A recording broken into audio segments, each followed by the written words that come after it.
नमस्कार, स्वागत है आप सभी लोगों का आपके अपने चैनल इको साइंस में। तो आज हम लोगों को अपना नया टॉपिक स्टार्ट करना है, वो है टिश्यू सिस्टम। तो पिछले कुछ लेक्चरों में हम लोगों ने simple tissue, complex tissue, meristematic tissue वगैरह वगैरह देखा था। अब हम लोग उसी का कॉम्बिनेशन इस पर्टिकुलर टॉपिक में देखेंगे। दूसरी बात, अब से वीडियो थोड़ी टाइम से आया करेगी क्योंकि कुछ दिक्कतों की वजह से लेट हो गया था। और एक नया अनाउंसमेंट ये है कि अब से मैं कुछ क्वेश्चंस का शॉर्ट्स में भी अपलोड करूंगा, जिससे आपका रिवीजन लगातार होता रहे। पर्टिकुलर इस लेक्चर्स में क्वेश्चंस को अपलोड करना थोड़ा मेहनत रहता है, तो शॉर्ट्स के फॉर्म में अपन बायोलॉजिकल क्लासिफिकेशन से धीरे धीरे कवर करना स्टार्ट करेंगे। तो आपने करना क्या है, एनसीईआरटी की रीडिंग और वीडियो खत्म होने के बाद क्वेश्चंस की प्रैक्टिस। तो सबसे पहले हम लोगों को पढ़ना है टिश्यू सिस्टम। तो इसमें क्या होता है कि जो टिश्यूज हम लोगों ने पढ़ रखे हैं उनका स्ट्रक्चर और फंक्शन उनके लोकेशन पे डिपेंड करता है। क्या बोला कि tissue structure and function depends on their location. उनके लोकेशन के बेसिस पे इनका स्ट्रक्चर और फंक्शन डिपेंड्स करता है। तो अब टिश्यू सिस्टम का क्लासिफिकेशन हम लोग देखेंगे, उसका बेसिस क्या रहेगा, तो on the basis of their structure and location. ठीक है, अब हम लोग क्या देखेंगे आगे, टिश्यू सिस्टम का क्लासिफिकेशन। टिश्यू सिस्टम ये आपका तीन टाइप का होता है। सबसे पहले आता है एपिडर्मल टिश्यू सिस्टम, साथ साथ लिखते रहिएगा, एपिडर्मल टिश्यू सिस्टम। दूसरा आता है ग्राउंड, इसको हम लोग फंडामेंटल टिश्यू सिस्टम भी बोलते हैं। तो ग्राउंड और फंडामेंटल टिश्यू सिस्टम। आज हमारा सेटअप भी चेंज है, सेटअप क्या पूरा लोकेशन ही चेंज है। और तीसरा हमारा होता है वेस्कुलर और कंडक्टिंग टिश्यू सिस्टम। वेस्कुलर और कंडक्टिंग टिश्यू सिस्टम पार्ट 1 में हम लोगों ने जब फ्लो चार्ट बताया था तो इसके बारे में समझाया था। ठीक है, तो सबसे पहले इंपॉर्टेंट क्या होता है, बेसिस। किस बेसिस पर आप क्लासीफाई करते हो, तो on the basis of structure and location. On basis of structure and location. तो एक एक करके हम लोग तीनों को डिस्कस करते रहेंगे। तो सबसे पहले हम लोग स्टार्ट करेंगे, लिख लिया आप लोगों ने, सबसे पहले हम लोग स्टार्ट करेंगे वो होगा एपिडर्मल टिश्यू सिस्टम। तो सबसे पहला टॉपिक हमारा आएगा एपिडर्मल टिश्यू सिस्टम। जो एपिडर्मल टिश्यू सिस्टम होता है वो आउटर मोस्ट कवरिंग बनाता है प्लांट बॉडी का। क्या, it forms outer most covering of whole plants। ठीक है, तो एपिडर्मल टिश्यू सिस्टम जो होता है वो आउटर मोस्ट कवरिंग बनाता है प्लांट्स का। और एपिडर्मल टिश्यू सिस्टम के फिर तीन पार्ट होते हैं। क्या क्या होते हैं वो, एपिडर्मल सेल्स या एपिडर्मिस का लो इसे आप, एपिडर्मल सेल्स। दूसरे आते हैं स्टोमेटा और तीसरे आते हैं एपिडर्मल अपेंडेजेस।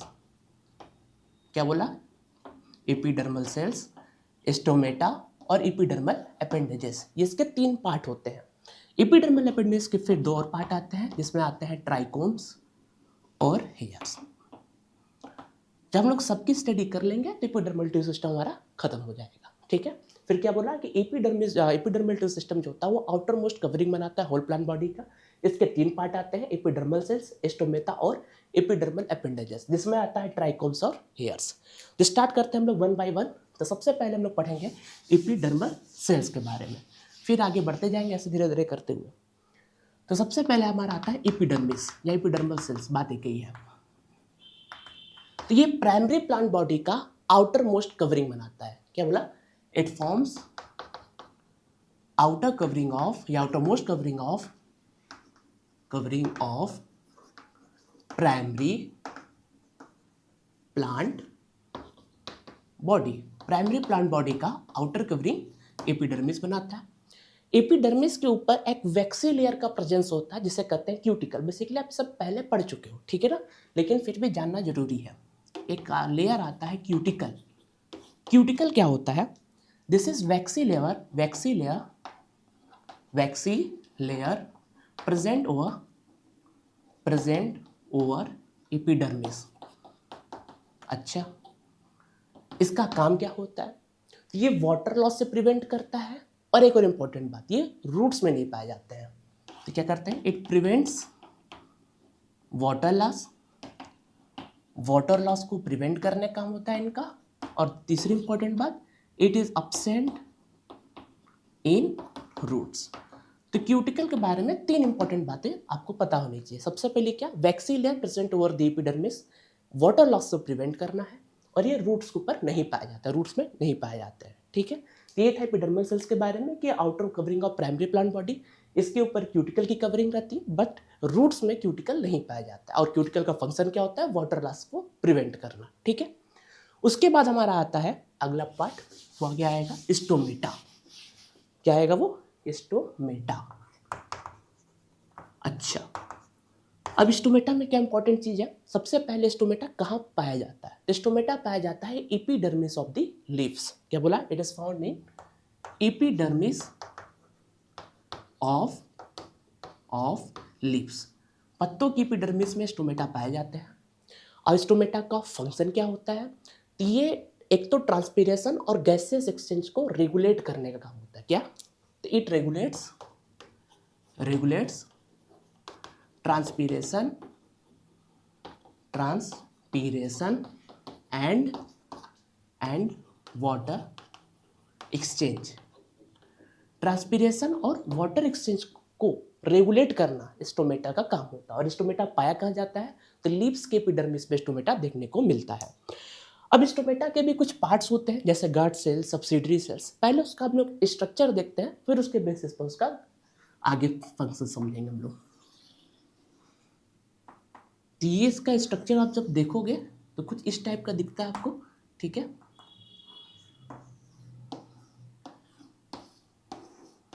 ज़्यादा बड़ा स्ट्रक्चर है, कोई बात नहीं, एक विजुअलाइजेशन है बस आपको समझाने के लिए। ठीक है, ताकि आपको क्लियर हो सके चीज़ें। तो सबसे पहले ये हमारा स्टोमेटा का स्ट्रक्चर होता है। फिगर क्या? ये स्ट्रक्चर ऑफ स्टोमेटा। अच्छा, तो सबसे पहले आपको देखो ये बीन्स लाइक स्ट्रक्चर दिख रही होंगी। ये जो बीन लाइक स्ट्रक्चर है इसे बोलते हैं गार्ड सेल। क्या बोलते हैं हम लोग इसको? Guard cell. ठीक है, तो सबसे पहले हम लोग समझते हैं structure number 1, that is guard cell. ठीक है, ये कैसे दिखते हैं? They are beans like structure, beans like structure. देखिए टॉपिक ये सारे बोरिंग होते हैं, लेकिन अगर आप डायग्रामेटिक बेसिस पे पढ़ोगे तो चीज़ें समझ में आती हैं। ठीक है ना, तो ये कैसे होती हैं? बीन्स लाइक स्ट्रक्चर होती है।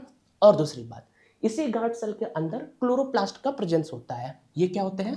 क्लोरोप्लास्ट। तो दूसरा पॉइंट हमारा क्या बनेगा? They possess chloroplast. ठीक है, अच्छा, तीसरी बात, ये जो आप स्ट्रक्चर देख रहे हो, ये जो स्ट्रक्चर देख रहे हो आप, ये इसे कहते हैं हम लोग स्टोमेटल पोर। ठीक है, तो अब गार्ड सेल के दो वॉल होते हैं, एक आउटर वॉल और एक इनर वॉल। ये क्या हमारा? आउटर वॉल, और ये क्या हमारा? Inner wall. ठीक, the guard cell poses outer wall and inner wall. अच्छा, आउटर वॉल और इनर वॉल, अब देख के बताओ इसमें से कौन सा पार्ट ठीक है? आउटर वाला पार्ट ठीक है कि इनर वाला पार्ट ठीक है? देखो इसमें कौन सा पार्ट ठीक है? तो इनर पार्ट ठीक है। तो इसका जो इनर वॉल पार्ट होता है वो ठीक होता है, और जो आउटर वॉल पार्ट होता है इसका वो थिन होता है। अच्छा, जो इनर वॉल होता है वो स्टोमेटल पोर के साइड प्रेजेंट होता है, और जो आउटर वॉल होता है वो एपिडर्मिस की तरफ फेस करता है। ठीक है, ये तो हो गया गार्ड सेल के बारे में। अब गार्ड सेल का फंक्शन आपको पता होना चाहिए। तो ये क्या करता है? तो ये स्टोमेटल ओपनिंग और क्लोजिंग को रेगुलेट करता है। क्या बोला? इट रेगुलेट्स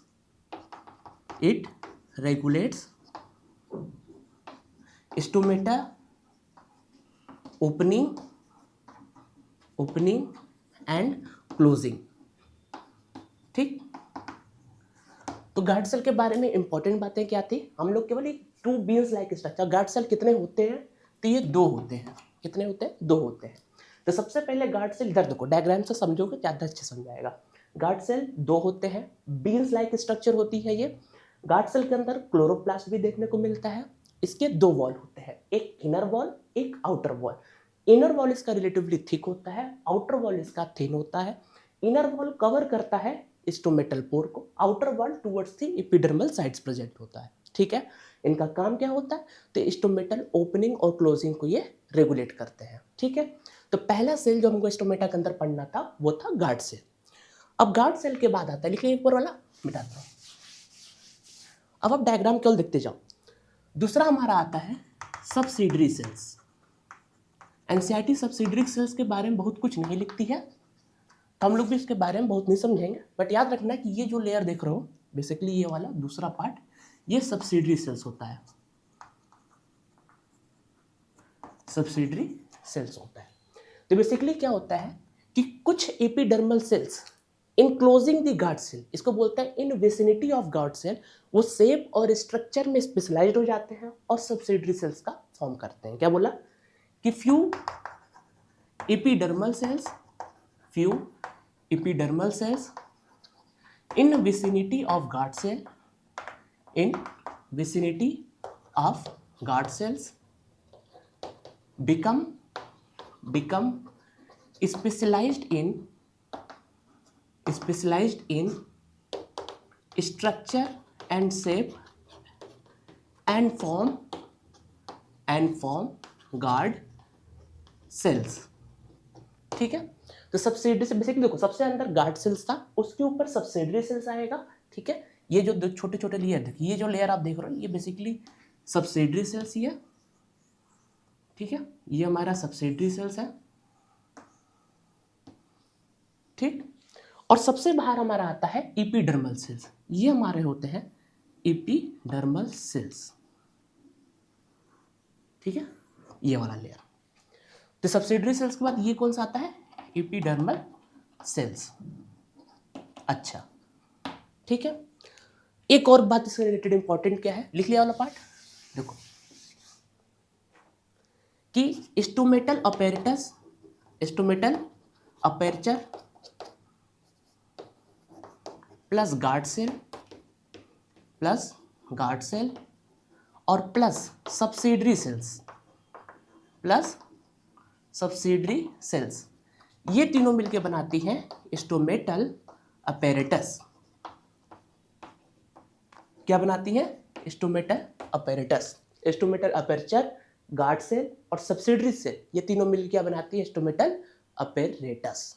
ठीक है, तो ये थी कुछ बातें इंपॉर्टेंट स्टोमेटा की बातें। तो स्टोमेटा अगर कंसाइज किया जाए थोड़े से शब्दों में तो कैसे बनेगा, आप जो देख रहे हो वो है स्टोमेटा का स्ट्रक्चर। तो स्टोमेटा क्या बताया मैंने कि एपिडर्मिस ऑफ ब्लिस में पाई जाती है, ट्रांसपीरेशन और गैसेस एक्सचेंज को रेगुलेट करना इनका काम होता है। फिर इसके कुछ सेल्स होते हैं, जैसे सबसे पहले पाया जाता है गार्ड सेल्स, 2 होते हैं, बीन लाइक स्ट्रक्चर होते हैं। गार्ड सेल्स के अंदर क्लोरोप्लास्ट आता है, इसके 2 वॉल्स होते हैं, इनर वॉल और outer wall. Inner wall relatively thick होता है as compare to the outer wall. Inner wall face करता है इंस्ट्रूमेंटल पोर को और outer wall subsidiary cell epidermal cells की तरफ प्रेजेंट होता है। ठीक है, इसका क्या होता है, तो इसको रेगुलेट्स करना क्लोजिंग और ओपनिंग ऑफ स्टोमेटा को। ठीक, उसके बाहर सब्सिडरी सेल्स पाए जाते, फिर एपिडर्मल सेल्स पाए जाते। ये था स्टोमेटा का स्ट्रक्चर। उसके बाद 2 चीज़ें हमने डिस्कस कर दी एपिडर्मल टिश्यू सिस्टम के अंदर, एपिडर्मिस देखा, स्टोमेटा देखा। अब क्या पढ़ना था, एपिडर्मल अपेंडेजेस, जिसके अंदर आएगा ट्राइकोम्स और हेयर्स। तो सबसे पहले हम लोग पढ़ेंगे हेयर्स। बेसिकली ये हेयर यार रूट हेयर कहो इसको, कोई दिक्कत नहीं है। तो जो रूट हेयर होता है वो यूनिसेलुलर इलॉन्गेशन होता है एपिडर्मल सेल्स का। क्या बोला मैंने, this are unicellular elongation of epidermal cells. तो एपिडर्मल सेल्स का यूनिसेलुलर इलॉन्गेशन ही होता है ये root hair basically epidermal cells ही होता है जो यूनिसेलुलर होता है। अच्छा, और रूट हेयर है तो रूट में ही पाया जाएगा, सिंपल सी बात है। इसका इंपॉर्टेंस क्या होता है, ये क्या करता है, न्यूट्रिएंट और मिनरल को एब्जॉर्ब करना फ्रॉम द सॉइल, ठीक है। It absorb water and minerals या न्यूट्रिएंट्स एंड मिनरल्स कहाँ से, फ्रॉम सॉइल। तो सॉइल से वाटर मिनरल न्यूट्रिएंट्स का एब्जॉर्प्शन करने का काम किसका होता है, रूट हेयर का। रूट हेयर क्या, देखो एपिडर्मल सेल का इलोंगेशन होता है, रूट हेयर भी यूनिसेलुलर होता है, और वाटर मिनरल का एब्जॉर्प्शन सॉइल से करने का इसका, तो रूट है तो सॉइल से ही कांटेक्ट करेगा, सीधी सी बात है, ठीक है। उसके बाद हमारा सेकेंड स्ट्रक्चर जो था वो था ट्राइकोम्स। ट्राइकोम्स जो होता है ये मल्टी सेलुलर स्ट्रक्चर होता है। रूट हेयर कैसा था, यूनिसेलुलर स्ट्रक्चर, ये मल्टी सेलुलर स्ट्रक्चर जो स्टेम में पाया जाता है, और ये भी एपिडर्मिस का कंसिस्ट होता है, ठीक है। ये क्या होता है, multi cellular structure consist of epidermal sales कहाँ पाया जाएगा, फाउंड इन स्टेम रीजन। अच्छा, इसका काम क्या होता है, तो ट्रांसपीरेशन को कंट्रोल करने का काम इसका होता है, क्या क्या रेगुलेट्स या हाँ regulates transpiration water loss, transpirational water loss. तो जो ट्रांसपीरेशनल वाटर लॉस होते हैं उसको रेगुलेट करने का काम किसका होता है, ट्राइकोम्स का, क्योंकि ट्राइकोम्स पाए कहाँ जाएंगे, स्टेम में। तो वाटर और मिनरल एब्जॉर्प्शन तो कोई बात ही नहीं रहा सॉइल से, तो क्या करेंगे, जो ट्रांसपीरेशन से वाटर लॉस हो रहा है उसे प्रिवेंट करने का इसका होता है। रूट हेयर है तो रूट हेयर तो रूट में पाया जाएगा, तो सॉइल से ही जो कांटेक्ट कर सकता है, काम कर सकता है, वो कर पाएगा, ठीक है। तो ये था एपिडर्मल टिश्यू सिस्टम। तो एपिडर्मल टिश्यू सिस्टम के बारे में क्या पढ़ना था हम लोग को, एपिडर्मल सेल्स के बारे में पढ़ना था, स्टोमेटा के बारे में पढ़ना था, और एपिडर्मल अपेंडेजेस जिसमें ट्राइकोम्स और हेयर्स। जो रूट हेयर होते हैं वो यूनिसेलुलर होते हैं, जो ट्राइकोम्स होते हैं वो मल्टी सेलुलर होते हैं, ठीक है। अगला टिश्यू सिस्टम हम लोग देखते हैं। तो जो हमारा अगला टिश्यू सिस्टम है वो है ग्राउंड और फंडामेंटल टिश्यू सिस्टम, ठीक है। बेसिकली ग्राउंड और फंडामेंटल टिश्यू सिस्टम क्या होता है, सारे tissue system except epidermal tissue system and vascular tissue system वो सारे ग्राउंड टिश्यू सिस्टम होते हैं। क्या बोला मैंने कि tissue system except vascular and epidermal tissues called ground tissue, ठीक है। उसे क्या कहते हैं, ग्राउंड टिश्यू या टिश्यू सिस्टम, और आप टिश्यूज लिख दो बस। मतलब जितने भी टिश्यूज, वो चाहे वेस्कुलर वाले चाहे एपिडर्मल, उनको छोड़ के जितने भी टिश्यूज बचेंगे वो क्या होंगे, ग्राउंड टिश्यू सिस्टम के अंदर आएंगे, ठीक है। अच्छा, अब इसमें अगली बात क्या है, इसमें बेसिकली आते कौन कौन से टिश्यूज हैं, तो आते हैं पैरेनकाइमा,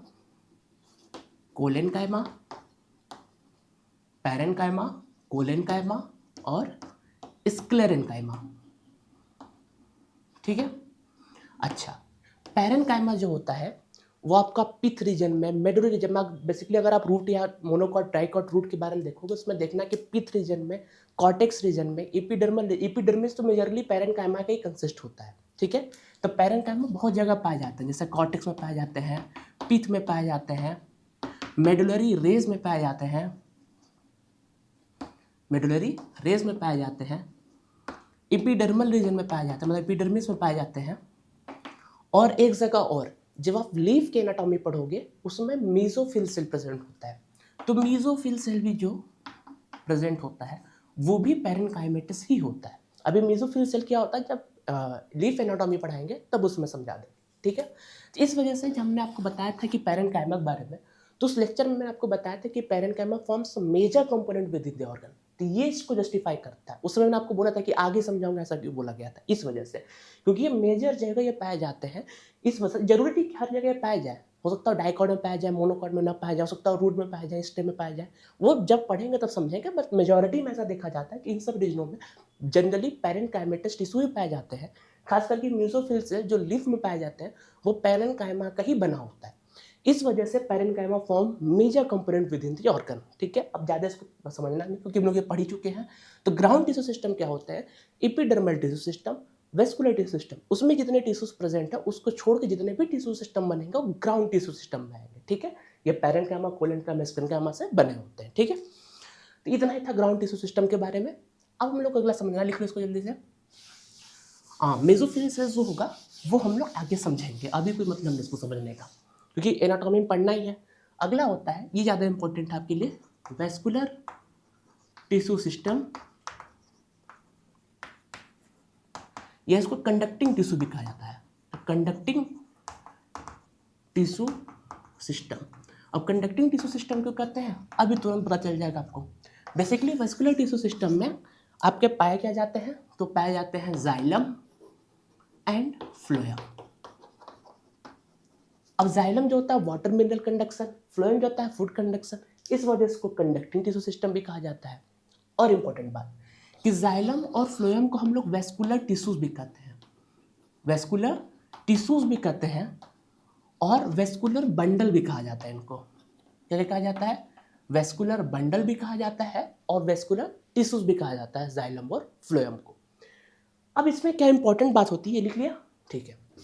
बस हम लोग को इसमें जाइलम और फ्लोएम के बारे में पढ़ना होता है। इसमें इंपॉर्टेंट क्या है वेस्कुलर टिश्यू सिस्टम में, जाइलम और फ्लोएम का अरेंजमेंट, ये इंपॉर्टेंट बात है।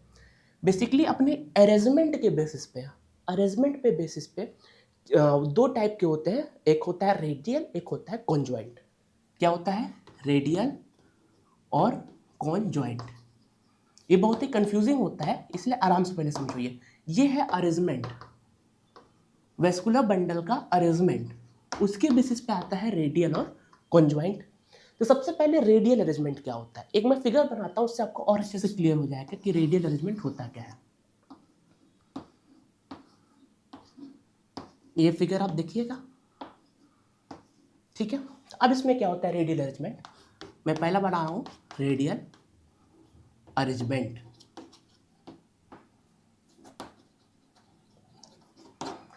जब आप रेडियल अरेंजमेंट में देखते हो, और जान लो ये कहाँ पाया जाता है, तो ये पाया जाता है रूट में।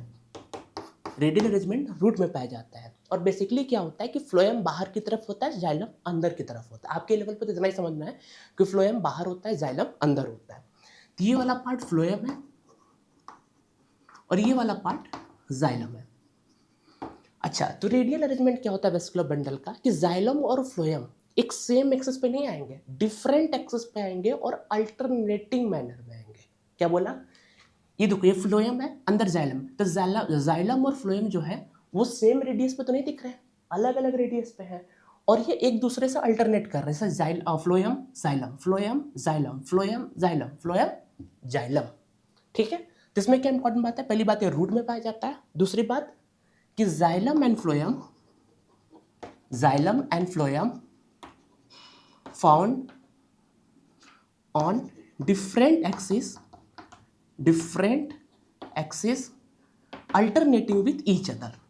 alternating with each other। तो रेडियल अरेंजमेंट में क्या होगा, रेडियल अरेंजमेंट है रूट में पाया जाता है, जाइलम और फ्लोएम डिफरेंट एक्सिस में पाए जाएंगे, अलग अलग एक्सिस में, और एक दूसरे से अल्टरनेटिंग मैनर में पाए जाते हैं। ये था रेडियल अरेंजमेंट। कॉन्जॉइंट अरेंजमेंट में क्या होता है कि जाइलम और फ्लोएम सेम एक्सिस पे पाए जाएंगे, ठीक है। ये लिख लिया पहले। अब कॉन्जॉइंट अरेंजमेंट स्टार्ट करते हैं। जब कॉन्जॉइंट अरेंजमेंट हम लोग समझेंगे, कॉन्जॉइंट अरेंजमेंट, अभी कॉन्जॉइंट अरेंजमेंट बेसिकली कहाँ पाया जाता है, स्टेम में पाया जाएगा। इंपॉर्टेंट बात समझ में आ गया कि कॉन्जॉइंट अरेंजमेंट स्टेम में पाया जाता है। लेकिन कॉन्जॉइंट में भी अब दो कंडीशन हो जाते हैं। क्या, हम लोग बोलते हैं एक होता है कॉन्जॉइंट ओपन, और एक आता है कॉन्जॉइंट क्लोज्ड। अब ये कौन सी बात होगी, वेस्कुलर बंडल होता है conjoint open vascular bundle, conjoint closed vascular bundle. देखो जब कॉन्जॉइंट की बात होगी, इसका मतलब दोनों सेम एक्सिस पाए जाएंगे, जाइलम और फ्लोएम दोनों सेम एक्सिस पे पाए जाएंगे, ठीक है। बेसिकली उसके डायग्राम हम लोग देखें,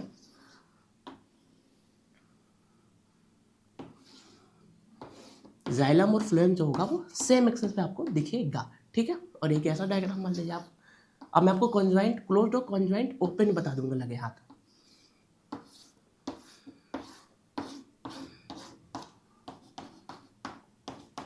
डायग्रामेटिक क्लियरेंस आपको जरूरी है, तभी आप ये सब चीज़ें जो है याद रख पाओगे लंबे समय तक। नहीं तो अगर ऐसा सोचो कि मैं रेडियल अरेंजमेंट रट लूँ, पॉसिबल नहीं है रेडियल अरेंजमेंट रटना या कॉन्जॉइंट अरेंजमेंट रटना। ठीक हो, तो वो सबसे इंपॉर्टेंट बात क्या थी इसमें, आपको एक चीज़ का फ़र्क दिख रहा होगा पहले से ही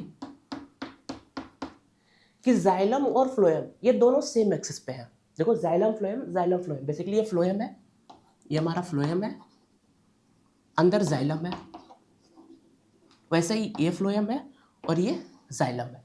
तो जाइलम फ्लोएम जो है वो सेम एक्सिस पे बिलोंग कर रहे हैं। इसका मतलब ये दोनों अरेंजमेंट तो है तो कॉन्जॉइंट ही, ये भी और ये भी दोनों कॉन्जॉइंट है। अब इसमें क्या हो रहा है, इस वाले में आप देख रहे हो कि जो ऑरेंज आप दिख रहे हो, इसमें क्या होता है, ये कैम्बियम का प्रेजेंस आ रहा है। और याद रखना जहां भी कैम्बियम पाया जाता है वो फिर सेकेंडरी ग्रोथ को इनिशिएट करता है, और सेकेंडरी ग्रोथ वाला टॉपिक आपके सिलेबस से काट दिया गया है। तो आप इतना ही समझो सबसे पहले कि इसमें क्या दिख रहा है आपको, कैम्बियम का प्रेजेंस, और इसमें कैम्बियम नहीं पाया जा रहा है। तो बेसिकली ये स्ट्रक्चर है मोनोकॉट स्टेम का, और ये स्ट्रक्चर है डाइकॉट स्टेम का। डाइकॉट स्टेम में कैम्बियम पाया जाता है। तो इस अरेंजमेंट को बोलते हैं कॉन्जॉइंट क्लोज वेस्कुलर बंडल। ये अरेंजमेंट जो था ये था कॉन्जॉइंट क्लोज्ड, और ये वाला जो आप देखे थे ये था कॉन्जॉइंट ओपन। अच्छा, अब कैसे पता करो कॉन्जॉइंट क्लोज? देखो कॉन्जॉइंट का मतलब सेम एक्सिस पे आना, उसमें आप दिक्कत में, रेडियल मतलब अल्टरनेटिंग डिफरेंट एक्सिस पे आना, कॉन्जॉइंट मतलब सेम एक्सिस पे प्रेजेंट होना। अब ये क्लोज और ओपन का क्या फंडा है, देखो मैं पहले ओपन बता रहा हूँ। बेसिकली डाइकॉट स्टेम में क्या होता है, कैम्बियम प्रेजेंट होता है।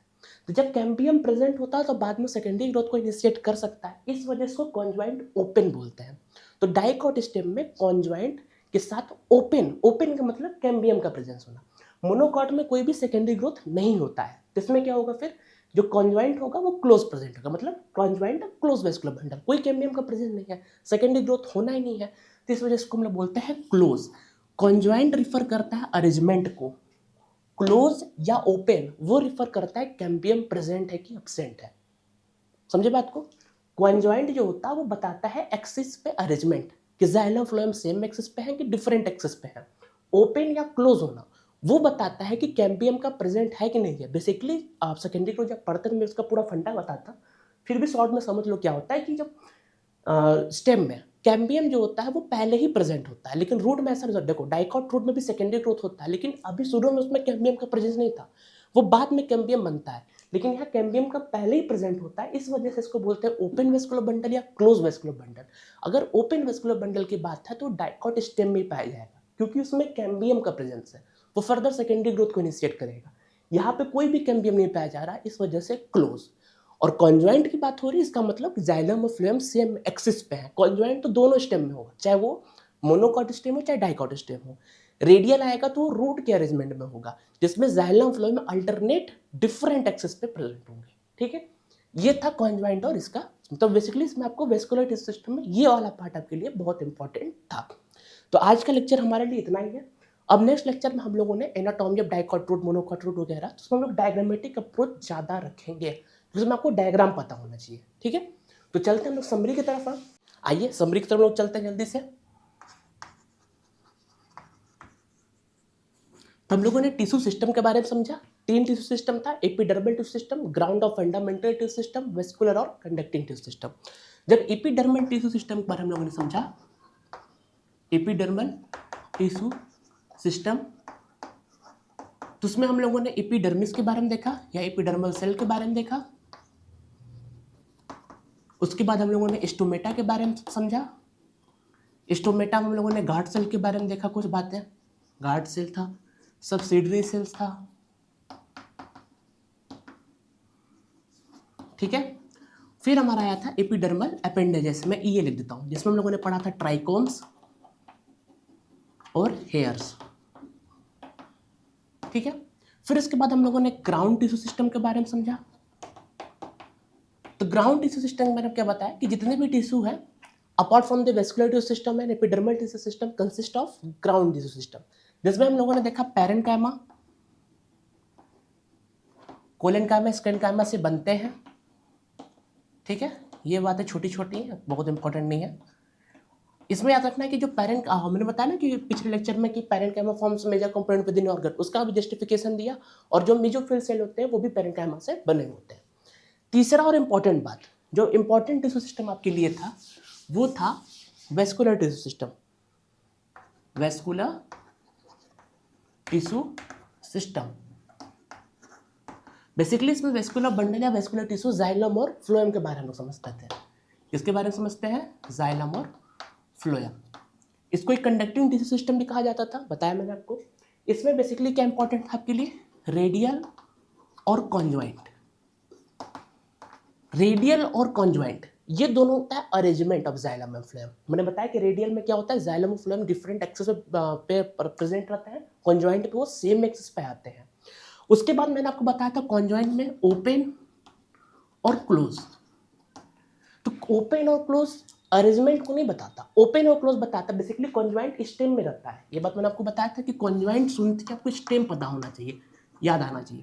रेडियल सुनते ही आपको रूट आना चाहिए याद। जब कॉन्जॉइंट ओपन और क्लोज बताया तो ओपन का मतलब क्या था? कैम्बियम का प्रेजेंट होना। तो ये किसने बताएगा? अगर कॉन्जॉइंट हो, ओपन हो, इसका मतलब वो डाइकॉट स्टेम की बात हो रही है। और कॉन्जॉइंट हो, क्लोज हो, तो इसका मतलब वो मोनोकॉट स्टेम की बात हो रही है। ठीक है, तो ये चीज आपको पता होना चाहिए। कॉन्जॉइंट किसके? कॉन्जॉइंट सुनते ही स्टेम याद आना चाहिए। ओपन और क्लोज मतलब कि डाइकॉट स्टेम है कि मोनोकॉट स्टेम, क्योंकि conjoint arrangement, radial arrangement, open और क्लोज कैम्बियम का प्रेजेंस की अब्सेंस है, उसके बेसिस पर हम लोग समझते हैं। ठीक है, तो पढ़ते रहिए, फिर हम लोग जल्दी नया लेक्चर लाएंगे जिसमें हम लोगों ने anatomy of dicot root stem वगैरह देखेंगे। Thank you.